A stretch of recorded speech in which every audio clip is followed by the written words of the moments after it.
السلام علیکم ورحمت الله. قدرمنو لیدونکو، الحمدلله د روژې مبارکه میاشت په وتو ده، تقریبا 2 ورځې شاوخوا پاتې وي له اخره، خو الحمدلله خیر سره پای ته ورسېدله.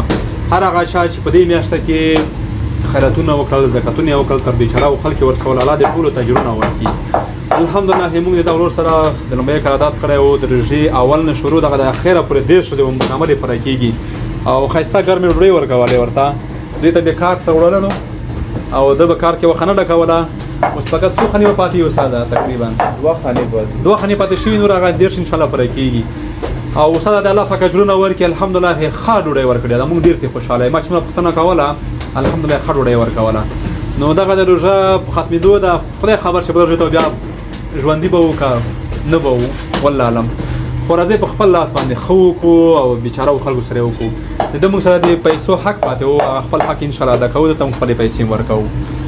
او دغه ګرمې ګرمې ډوډۍ ګوره انشاءالله خو هغه رقم چې سړي زړه ورته وشي، کله کله سړی وږی شي نو او د ده په موږ باندې حق دغه به انشاءالله به سپارو.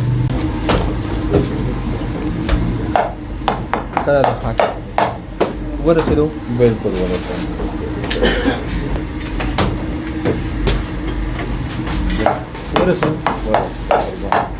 ډېره مننه.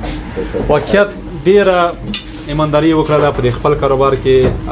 د ده هم دې کې اجرونه وشول، ځکه ښه ډوډۍ یې ورکړې وه خلکو ته او خلک دې خوشحاله وو. الله ده ته هم اجرونه ورکړي او چې دې د ډوډۍ په پخولو کې او په ښه ډوډۍ کې د خپل اخلاص کړی و. او تاسو نه هم ځانګړې مننه چې موږ سره هم په دې برخه کې همکاري کړې وه. کور مو ده، تاسو ته اجرونه درکړي.